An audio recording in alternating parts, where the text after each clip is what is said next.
All right, what's going on, everybody? Welcome to another episode of the Blindside Blitz. I am Jim McPhee, and right there is Mr. Joe DeCapita.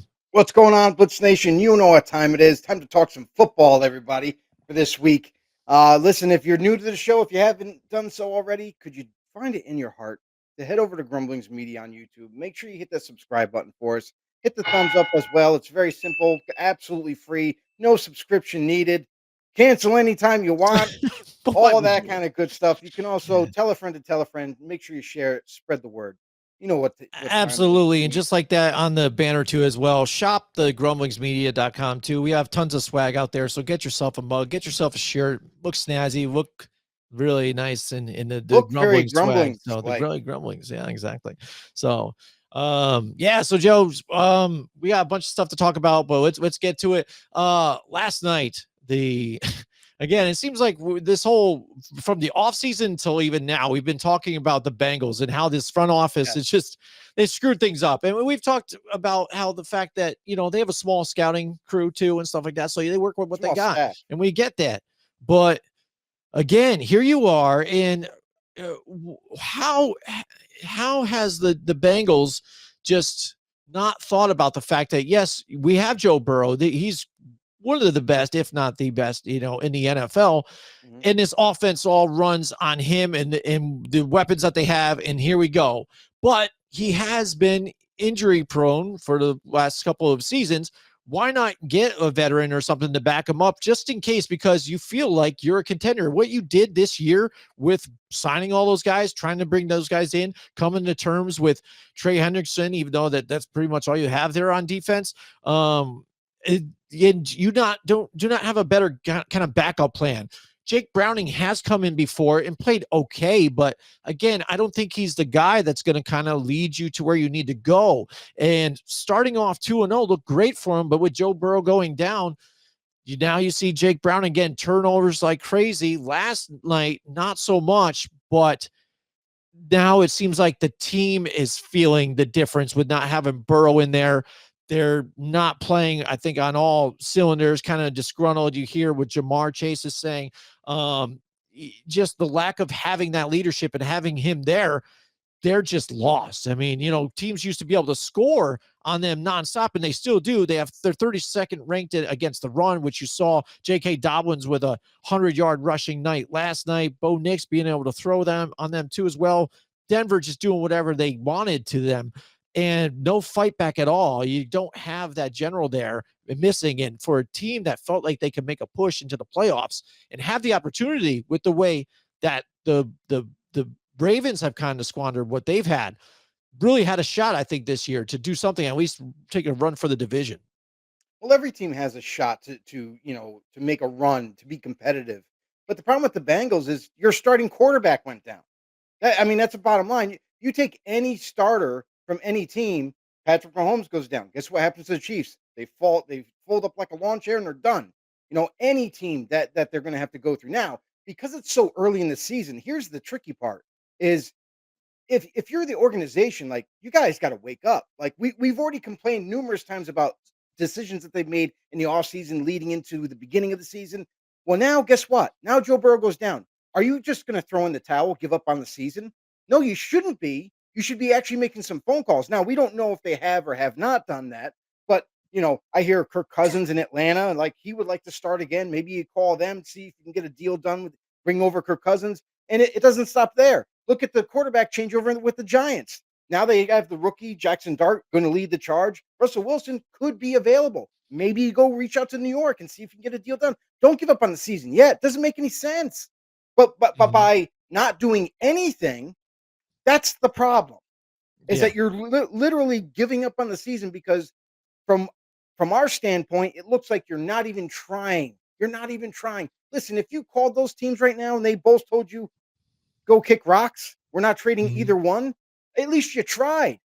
But to be comfortable with Jake Browning, I mean, come on. We've seen this Yeah. tune over and over before, where the guy comes in, he struggles, he's the backup, he's not the starter. There's a reason for that. Yeah. And any Bengal fan out there has got to be ripping their hair out and saying, dude, like, are we really just giving up on the season? We're not going to try to get another quarterback, even if you go out and trade for a backup quarterback that's better than Jake Browning right now. At least it shows that you're trying to do something. So for the Bengals, I gotta say, like it seems to me like they kind of just threw in the towel and they're kind of already done with the season already. Yeah, and it's basically the seasons now, because if you look at who they have the next couple of weeks, it's not easy. They've got the Lions, the Packers, and even the Steelers seem like they're starting to maybe come around after a win overseas in Dublin, and now on a bye week. Maybe they have a chance now to get things right and rest that defense, but they've got a rough road here until they face the Jets. Then they got a little bit of a chance there, but like now's the time, because it gets hard here next couple of weeks, and then towards the end of the season when you possibly could get Burrow back, but I doubt it. Again, you're facing the Bills, the Ravens again, twice. I mean, so the road is not easy, but if you feel like you No, can still do it and you want to compete, you don't throw in the towel now, like you said.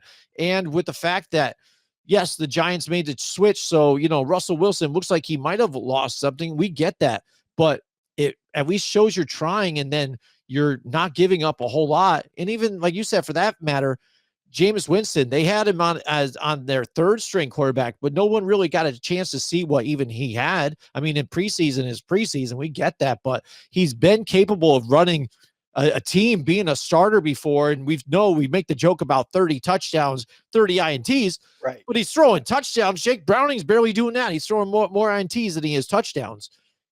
So why not? Like you said, why not give it a shot? And this seems like this team with their group, it seems like they're hesitant. Like they're waiting behind, like they don't want to call the Giants. Like they're maybe waiting, like if the Giants calls them, it's like, oh, what do I do? Like, I don't know. You can't do that. You need to have a sense of urgency to save this season. Because again, when you're doing these like press conferences, Zach Taylor's out there, he's talking and stuff like that. He's not talking to even exactly players or the reporters on what they're going to do. He's talking to the fans. And if you're telling me the fans, that like, hey, we're at least we're 2-2 right now, we're okay. No, the fans aren't buying in on that. They're not believing you. Like, no, we're not okay. Did you see what just happened? 28-3, really? 100 yards rushing on us, almost 300 something yards passing. Our defense blows. We have these great weapons. Our season, we thought we were going to do something. Now it's nothing. Do something. So doing nothing is just as bad. Yeah, and for the Bengals fans out there, you know, I'm sorry. They should be kicking down the gates at Cincinnati and for the organization and saying, like, we demand you guys to do something. Like, make something work here. Like, it is so early in the season still, and then just like you said, they're 2-2. They're 500 right now in the Mhm. beginning of the season. So make a move. Like, I understand that there's financials involved, there's trade compensation that you got to agree on and everything, but I don't think it's going to be that hard. Go and get yourself a Russell Yeah. Wilson. Go Yeah. and get That's not yourself a going to get you. Jameis Winston. Go and get Mhm. yourself a Kirk Cousins. They all want to continue playing. Yeah. And although they are doing their due diligence and their agents might be calling around and whatnot, but they're going to be professionals. They're not going to cause a stir, even where they're at right now. They're going to sit comfortably as the backup and support whoever is on the football field. But Cincinnati, you got to wake up. Cincinnati Bengals front office, you guys got to start making the phone calls, start getting some trade packages together, and make something happen to at least show the Cincinnati fan base that you're not giving up on the season. Absolutely, Joe. And we talked about them quick here, but let's get into it with the Ravens. What the flock, Ravens? What are you guys doing here? We understand now they're getting more and more injuries. We know that, Namdi Madubuike is going to be on, the IR and done. But more keep mounting up. And you had the Bills where you had wanted them. You had, other teams. You had wins right there, and you squandered them. And then you Mistake. come into this game, which I think still was a winnable game. And I get that KC at home in the Kingdom or whatever, it has the home field advantage. They could still, win. They got Worthy back, which was big for them too, and he showed up for them big. But you had to make a statement, and you're a team that, again, you think you're expecting to make a run for the Super Bowl, and you're not playing like it. Lamar Jackson holding the ball way too long again. We've talked about it multiple times, and now again you're hearing it across all the Twitter sphere and things. That same thing. Everybody's seeing the same thing. He's holding the ball, looking at it, just looking for somebody to get open, hesitant to run, and now he's gotten sacked 15 times already in 4 weeks. Yeah, he's on pace to get sacked 57 times this year. So yeah, I get it. Offensive line's struggling there, but all together though, on average, the offense gets humming when they're ready to go. They're averaging 378 yards per game, which is great. But that defense now also giving up bigger plays and giving up all that against against other opposition, and losing the game for him has been the factor. To me, like, the biggest exclamation point is injuries right now for the Ravens. Like, especially this past game where numerous starters have just gone down. Like, they're dropping like flies, and they're not coming back anytime soon. And that's a big problem for them. You think about all the defensive players, and you got Ronnie Stanley who got banged up. He might be missing some time. Lamar Jackson is going to be missing some time. It's rumored that he's going to be missing 2 to 3 weeks.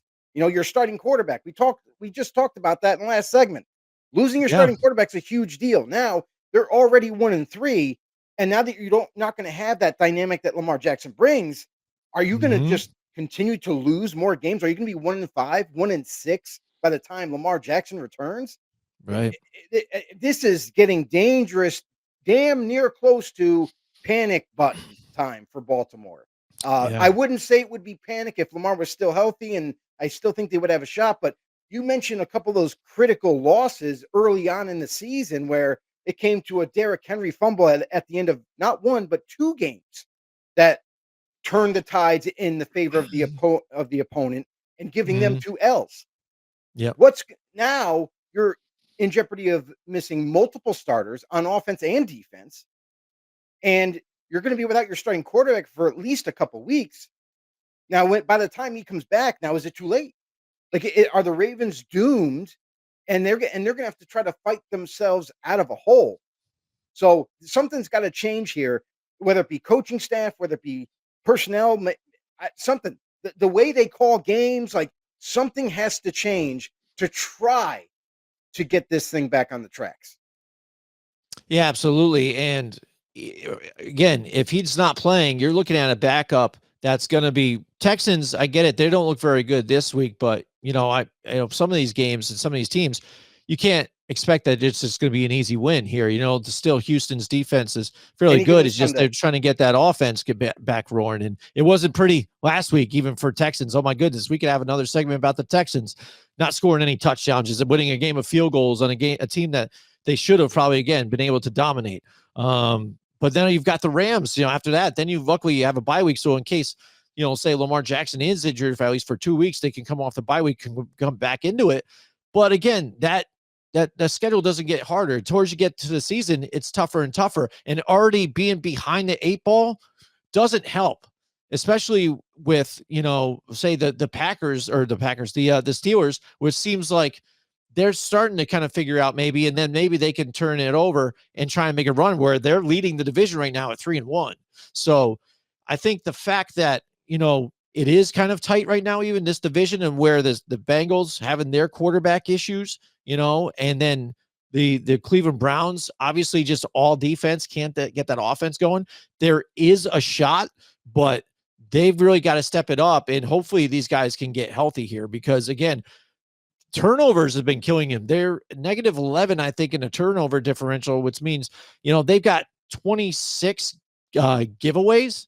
And that's what's really killed them in these games. You talk about Derrick Henry in those moments, they're crucial moments late in the game that really just, dictated to where the game was going to go, and they ended up in losses. Yeah, and there's one other big dynamic that nobody's talking about, and people are starting to kind of. What's funny, Jim, is that people are starting to notice now. I mean, we've been talking about this for the last 3 weeks about Lamar Jackson, about how in early on in games he is Lamar. He's like Batman out there. Like he's got all the gadgets. He's got all the plays. He's a playmaker.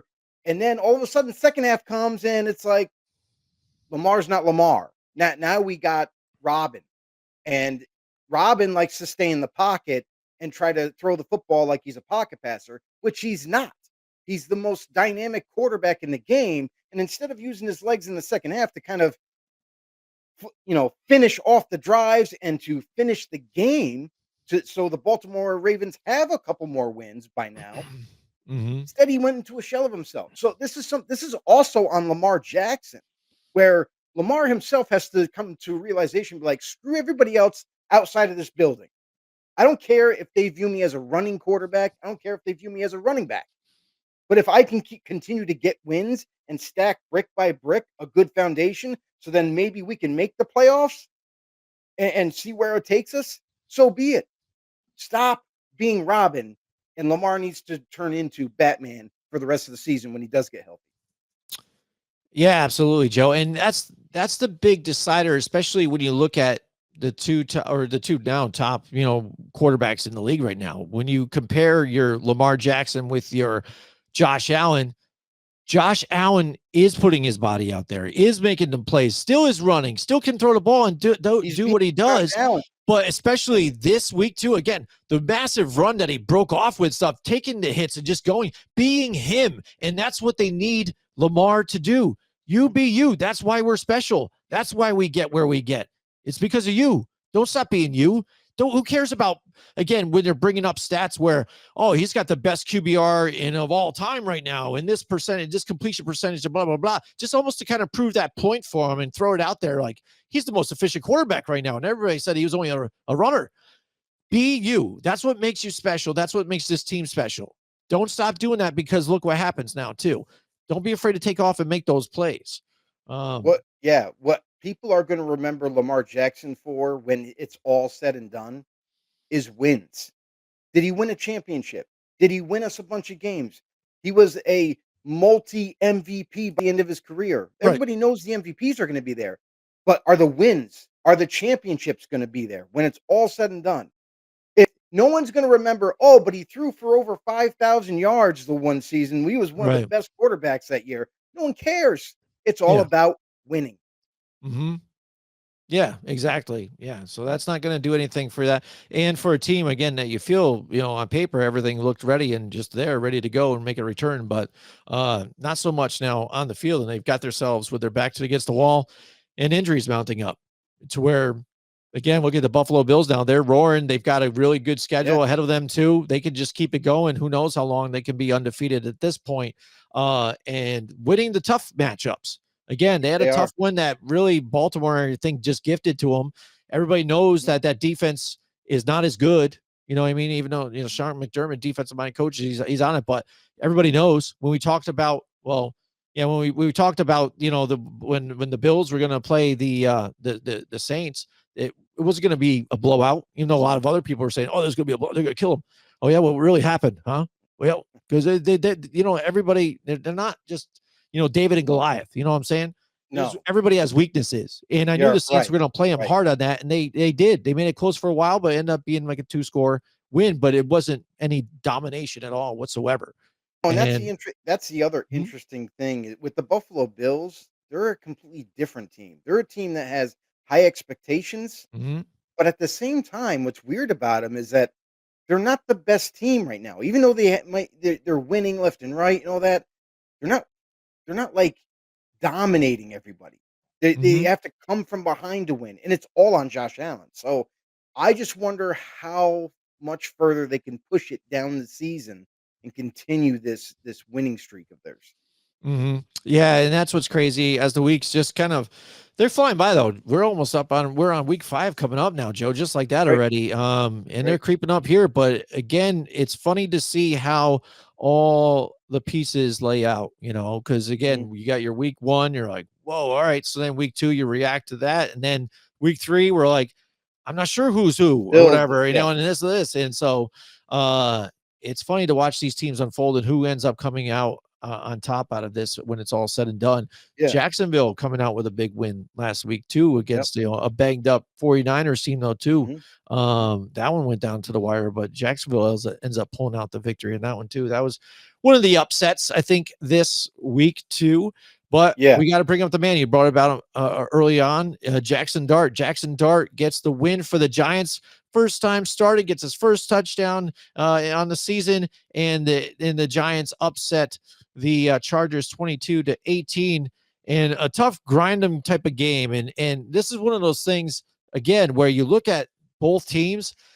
The Chargers, I was always hesitant to kind of put them as one of the top teams in the league, even though they're undefeated, right? Mhm. uh, I mean, that's why I hate power rankings. Power rankings are so effing stupid. People would instantly kind of jump them up here and where they are. They barely won some other tight games, and if you're looking at who they end up playing or strength of their schedule right now, they got away with some here. They're a good team, and I get that. They can be complete, but again, there is no real dominant team out there that isn't beatable. And I felt like with Jaxson Dart getting into this game, that opens up the offense. So look how many different plays they ran in this game, Joe. Out of the pistol, fakes here, and Jaxson Dart actually running himself. It just opened it up for everybody. Scatterboo again having a big day for them too. But the Chargers were beatable, and they ended up pulling out a victory in a tough game to where the defense even stepped up too when they needed them. Yeah, two of my most underrated, in a sense, prospects coming out in this draft that I had no doubt about Jaxson Dart and his capability to play quarterback in the NFL. I thought it might take some time for him to, but now that he's kind of thrusted into this starting role, the kid just doesn't lack any confidence. He's super confident, super decisive, and he's a playmaker. We saw that on display against the Chargers. The Chargers defense, oh my God, they're one of the best defenses in the league. Watch out for them. Oh my God, the Chargers offense should run down the throats of the Giants defense. Guess what? Wrong. The Giants defense came to play. They were right there for it. They were there for it all game long. And Jaxson Dart did not shy away from the competition. He he played extremely well and he limited his mistakes.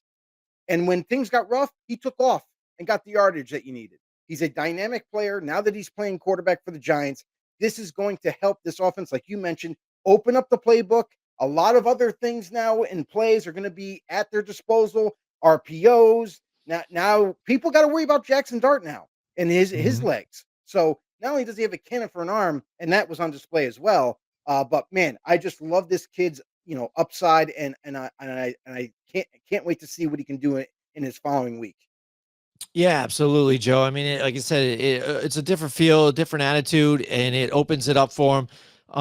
The one downside again within this last game though is Malik Nabers going down with the knee injury. That's terrible again too, because it seems like here we go, we got a different start. If we get some things going, this could Mhm. be scary. Watching Malik Nabers and Jaxson Dart get together on the same page, and again, a really bad injury for him It to is end his season. It is bad, and it's a torn ACL, and it was officially, Hmm. labeled as that a couple days later. He's done for the year. There's no doubt about it, obviously. But now he's going to have to rely on other guys, and we saw like guys like Slayton step up. We saw Yeah, Wandell we did. Robinson here and there, not as frequent, but that might kind of unravel itself week to week. But then also the tight ends were being used. Theo Johnson was Yes. being used. Like he distributed the football to Jaxson Dart, and Right. it shows you that the maturity that he has as well as the confidence intertwine and go hand in hand. So, I think going forward, this is a very good thing for the Giants because it's gonna boost Jaxson Dart's ability in terms of himself. Like, we know that Mhm. he exudes confidence, but at the same time, now he can believe in it too. He's like, "Yo, I just played one of the better teams in this league. I I didn't dominate, but I played well enough. Well We enough. beat them. We weren't expected to beat them. Chargers were supposed to come right into our house and win.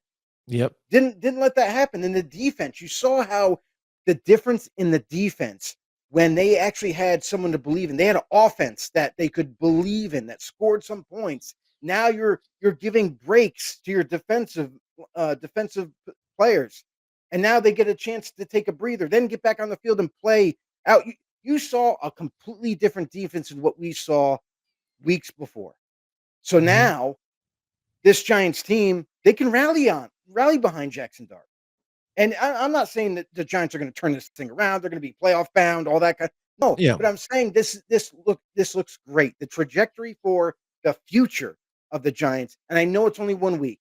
I'm not trying to kind of jump on the bandwagon just yet and be like, oh, Dart for president. You know what I mean? But what I am saying is that I had so much confidence in this kid coming out of college that he can handle the NFL. He's going to be all right. And as long as they continue to build around him, this next offseason, concentrate on offensive line.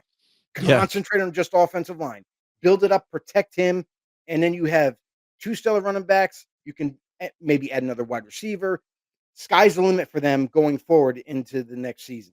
And that's what they really need to focus on that. And that was probably obvious this last week too, with Jaxson Dart taking some major blows. So, and I get that he wants to make a splash, wants to make moves. He, that's what type of player even he is, stiff arming guys, stuff like that. But getting hit like that week to week, again, he's already kind of injured right now. So we got to see how that was a hamstring. pans out. So, but some of the hits that came to him, I remember one getting sacked with an unblocked guy going right by the guard. You can't keep getting hits like that because there you go. So yeah, we're gonna see.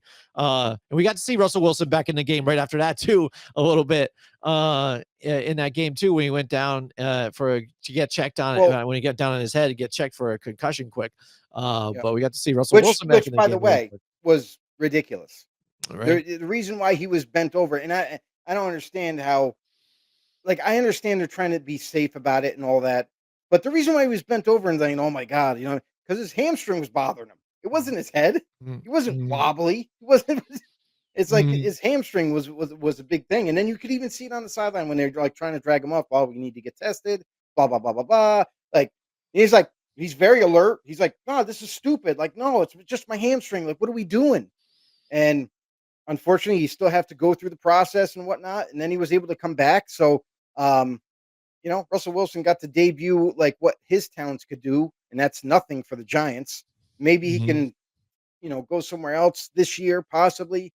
Cincinnati, we're looking at you, and try to help a team that way. But yeah, it's Jaxson Dart. It's his time now. Yeah, and we'll see what happens. Like you said, we're not gonna candy coat it. Said all of a sudden they're gonna make a push for the division or anything, but it's something better than what it was, and it shows that you're trying right now too, and not just giving in. And he will be tested. So I think one other game to circle on that would be in 2 weeks when they play the Denver Broncos. So that would be a good matchup to watch them. The good defense of the Broncos, but then also Bo Nix on the other side, again, really great on bootlegs. How many bootlegs did we see last night again, with Sean Payton and his offense? It would be interesting to watch these two guys on the same field at the same time. And one thing I was talking to Jordan Rondon last night. He was in town at the bunker, and he told me a story too. Check this out. How about the Joe Shane and Brian Dable, right? They reached out to Joe Judge, right, to get a little insight, because Joe Judge, if you don't know, he's an assistant coach at Ole Miss, right? So they're inquiring, hey, what do you think about Jaxson Dart and this kid and stuff? And Joe Judge said, hey, this guy's got a lot of talent. He's going to be able to scramble, make some plays for you.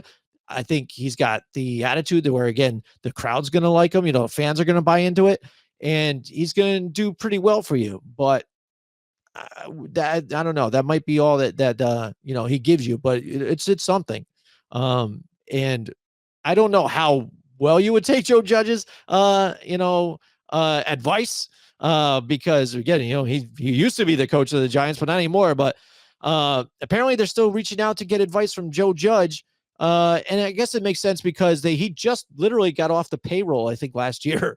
I think they were still paying for him after they even fired him. So, but that was an interesting tidbit that I got from that. They were reaching out to Joe Judge and asking about him and see what they thought on Dart and stuff. But who knows, Joe? Maybe it's more than that. Maybe it's not. But we hope it's better than what we have right now and what we had for a long time. Yeah, yeah. I mean, if you're calling Joe Judge to get, advice, don't. Um, there's a reason why he's unemployed in the NFL and he's not there. So just do your scouting and trust in your scouts. Jaxson Dart, listen, you didn't need to call him to find out how confident the kid is or how the fans would love him because he's got such Yeah, great energy. But let's just watch what the kid can do. Let's see what he can do for the Giants. Um, and you're right about the competitiveness that like he did compete against the Chargers. He overcame that hurdle. The next big one, which might be the biggest test, is the Broncos, where we talked about the Chargers and how good they are offensively and defensively, but the Broncos are one of the best defenses in football. So Mhm. that'll be his true test as a quarterback. Yeah, absolutely, Joe. So, yeah, a lot of interesting stuff out there. Different topics, different games were crazy. How about the tie game? We have our first tie already, Joe. Sunday night Yay. football was Sunday night football. Cowboys Cowboys, and Packers. Packers. Packers again, man. What are you doing? Right? I Had every opportunity to win that game. Every yes, opportunity. yes, You but missed it. And then again, what are you doing? Even Jordan Love, just or again, you got seconds left. You're just playing nonchalant. Everybody get to the line. Come on, get there. We want to leave like nothing left. And you literally almost had nothing left. And throw it and it's incomplete. Like, oh my God, you're lucky that wasn't picked even too. But it's like incomplete in the end zone that you had 1 second left. Nothing like gambling with it all. Like if they screwed that up and it went to zero, like we're talking about that all week, right? Like what a debacle. These guys are ridiculous. How do you do this? What's going on with the Packers? Because started off hot. I talked about them being probably the best team in the league at this point, which they were at that point. But yeah. what are you doing now, with those decisions here? And I feel like, again, there was a couple of plays there that they let go that they really could have stretched it out and put their dominance on the Cowboys, and they kind of kept them back in this one. Yeah, listen, you can't just knock the Packers, for one bad week. And Right. it wasn't about, to be honest, it's not offense. When you put up 40 points, Mm-hmm. it's not offense. Oh, yeah, It's yeah, defense. yeah. And whatever the defensive game plan was didn't work, Mm-hmm. clearly. And I'm Mm-hmm. not just beating up on the Packers. The Cowboys and the That's Cowboys true. fans are elated that they Mhm. tied the Packers. They didn't win, they tied. What how can you deem that as success? You're the Dallas Cowboys. You're supposed to be one of the more prestigious organizations in the NFL. And you as a fan base, you as a team basically are, "Hey, we tied the Packers though. That shows that we're right there. We're right in the thick of things. We're going to turn this thing around." No, you got 40 points put up on your defense. Yeah.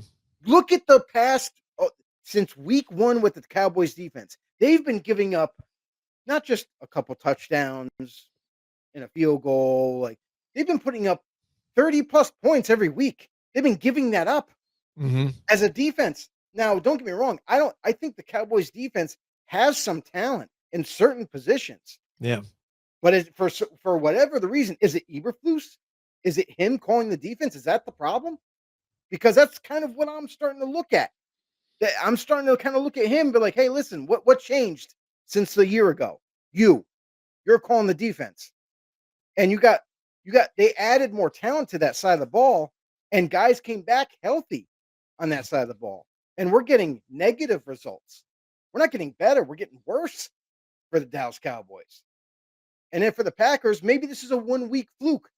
Maybe that's all this is. Like, okay, we had a bad defensive game plan.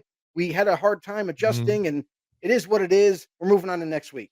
Okay, cool. I'm cool with that. Packers can move on next week. We'll see what they can do this week. But for the Cowboys, who have been, oh my God, they've just been Yeah. struggling so much defensively. Offense ain't the problem. It's the No, defense. no, I get that. I get that too. Absolutely. Cause that's what I mean. Giving up the big plays to George Pickens mainly. You know what I mean? It wasn't like anybody else was really killing him, picking apart. It was big plays to Pickens, and then even getting the penalties where it killed you too on defense. And the fact that I think what's interesting for me for the Cowboys is that I didn't really think Javonte Williams was going to be a big factor here, but it seems like he is running well for them, and they're getting something going with that running game that I didn't really expect for this season. So they're kind of like the the Bengals of the NFC, with the offense, what they can do, they can put up points, but then their defense is going to give up just as many. So they just got to outshoot, the next team. Only difference is that they got a better offensive line. Mm-hmm. I Oh mean, yeah, yeah. that goes they're head and tails better than Cincinnati. They got a Right. long way to Oh go. yeah. So, I Oh, mean, big for, time. for the Cowboys, I still think that the Cowboys are in trouble this whole season. I mean, if you keep continuing to give up that many points, you might not be able to outscore everybody. Mhm. And you're going to end up getting losses, and that's going to compile over time. And then who knows what happens with that circus in Dallas. Right. With Green Bay Packers, again, it's one bad week. Not really worried about it. Let's see what happens this week. Maybe they dominate the team that they're playing this week, and we kind of forget about that tie game. But it was ugly, to say the least. It was definitely an ugly game to watch. All right, we've got a comment out there with us tonight. We've got Daniel Shawman in the house with us tonight. He says, What's going "Hey on, guys, Daniel? love the show. I'm here for my Steelers report. First place in run to D is getting better with rookie Derek Harmon and D line in the last two games. Yeah, Steelers. We just talked about them. And yeah, I think they're turning around. I think, they had a real good showing there in Dublin, which is basically a home team for them because you got to watch with these international games now, too, right? They are planning these like games like the right kind of way. When certain teams play in certain cities across the seas, where they have rights to market that team in that area, certain teams. So they technically do become kind of home games for these teams.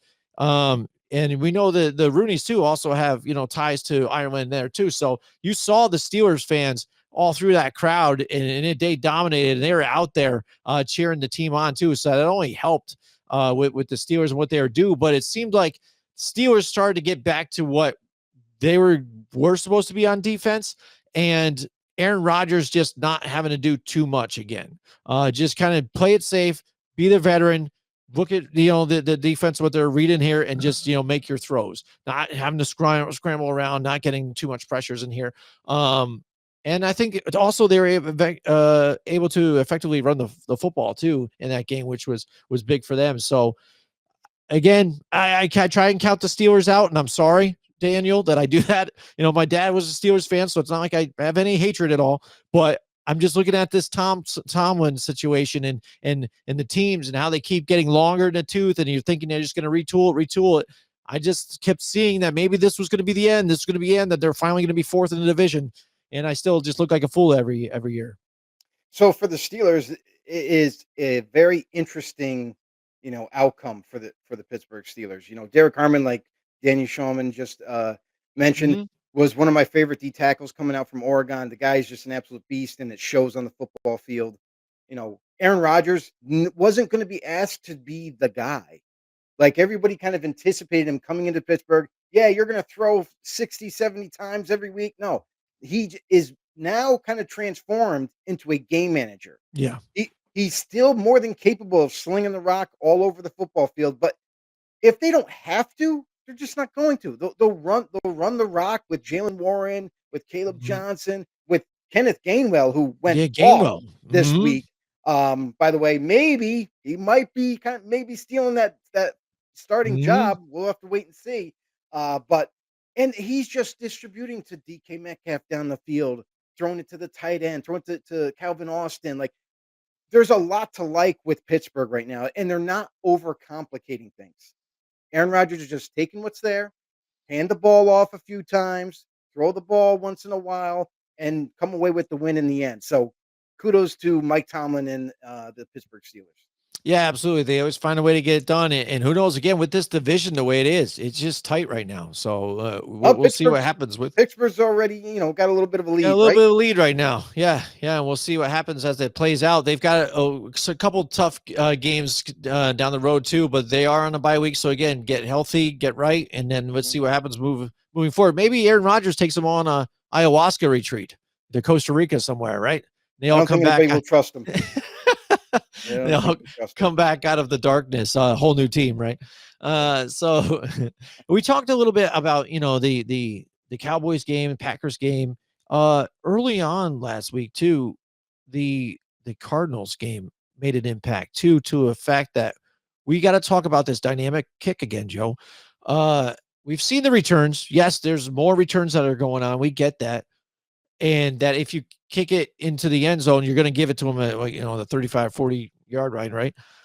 So now even kickers are trying harder to land it in that kicking zone, the landing zone, and trying to get it to bounce into the end zone. So now the kickers are trying to evolve again and get around this, because they're like, we can't have these returns still. We want to try and pin them back, because I think what some people don't realize, and they didn't know about the rule, is that if the ball doesn't land into the end zone exactly, and then it bounces from that landing zone in, that if they take a touchback there, that they only get it at the 20, they don't get the advanced yards. So now teams are still now trying to strategically avoid a return and avoid giving that great space there, that great starting space. So ultimately trying to go for this 20, which for one, it's amazing that some of these kickers are able to do it so well. Like, again, I think Aubrey's another one, just nasty. Why they're professionals. Yeah, these guys have been doing it. But then again, the kicker for Arizona just missed it by like a yard, if that.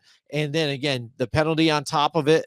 And then now you're giving a shit ton of yards. And to where, for me, it's frustrating again, because maybe just as, originalist, or the guy who likes this the way it was, and the fact that if you're just went down and marched the field to score, you win.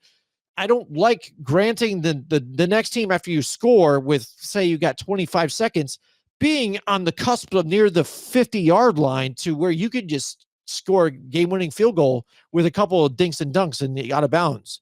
I really can't stand that. And so you're on a different type of dynamic of this kick, and it's getting frustrating.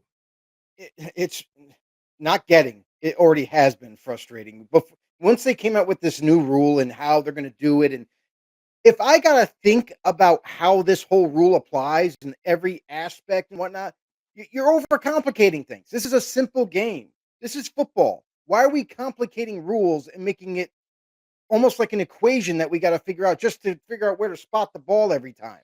Like, now we got certain formation that they got to be 10 yards apart. Nobody can move, by the way, until the receiving player catches the ball. Then you guys can block and pursue the ball carrier. This is absolutely ridiculous. Go back to the simple ways that it used to be. Just a kickoff, deep kickoff, and then that big, huge return that you could get. Like, sometimes you get it all the way to the 30. Sometimes you get it to the 40 or beyond, or maybe all the way you take it to the house. That's what was exciting. We're missing that now. Everybody's like, "Oh, it's kickoff. Okay, so what? He'll probably get it at the 25, and that's where they usually get tackled. 20, 25. It's not exciting.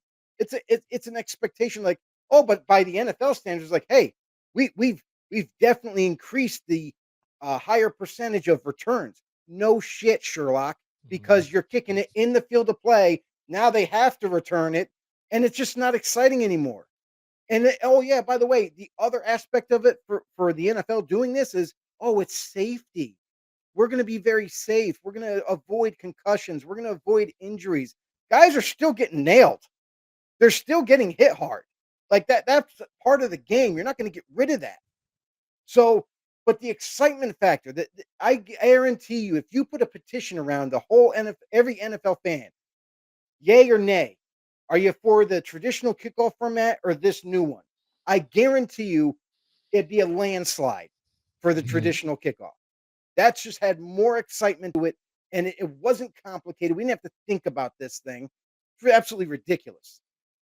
Yeah, and for me, again, it eliminates the rarity of the fact that there could be a return, because one, you're getting that wicked cushion for a returner to get a running head start before he gets near anybody, so he's gaining 10 yards before anybody's near to tackling him. You know, It's just a so cluster, though. That's the no, I problem. get it. You know what I mean? And it does happen. Don't get me wrong. Once in a blue moon, they do some kind of a certain blocking scheme or something, and it sets him free, and then he's off to the races. It's only happened a few times since they've, indoctrinated this. And Mhm, now it's just like, but it's just not exciting. mhm. It's not, I don't look forward to the kickoff. I'm like, oh, it's kickoff. Who cares? You know what I mean? Like it's just not the same. It's just not the Yeah. same. No, I get it. Yeah, and who knows? Maybe they will take a look at it this time because, again, now you're actively seeing announcers getting more involved with it too. Because again, they hate like now they're talking about that landing zone. This landing Yeah. zone needs to go at least. This is stupid. That you got to give us a zone that we can have to have the ball within and kick or whatever. When it was just pretty simple, keep it in the play of field. Don't kick it out of bounds. You won't get penalized. You know what I mean? But so now again, Listen, with the fact that kickers are trying to very s- coffin kick it in there, and trying right. to get it to bounce into the end zone and just trying to get a strategic, win. But again, it But makes it ugly. It makes it look stupid. It's ugly. So it's like, oh, now we get it here or they can get it there. And why mess with something that wasn't broken before? right. And So if the NFL's goal was to be like, oh, we wanted to increase returns for the excitement, cool, that's fine. Just move the kickers back. That's all you had to do. yeah. Move where they kick the ball Yeah. back farther, so it's harder to get a touchback. Mhm. That's all. Yeah. But why didn't we do Yeah, that? especially the way kickers are kicking so far now. Just why didn't we do that? Why did Yeah. we do this weird formation? Mhm. Mhm. Oh, I know. I get it. Yeah. Insane. Yeah. Yeah. So I think that'll be a something that people, debate for the test of time, maybe too, or depending on what the It's like NFL beating a dead is doing here. horse at this point. It seems like Yeah. this could be a topic every week because it's so annoying to watch.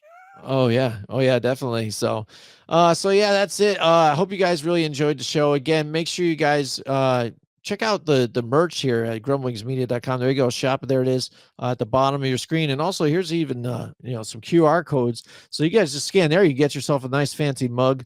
And we also got some shirts and stuff as well too. So check out the merch there. We appreciate the support out there, whatever you guys can do. And we don't need your money or anything like that too. We just need you to subscribe and like too and comment down there like Daniel did. We love that. We love that more than anything.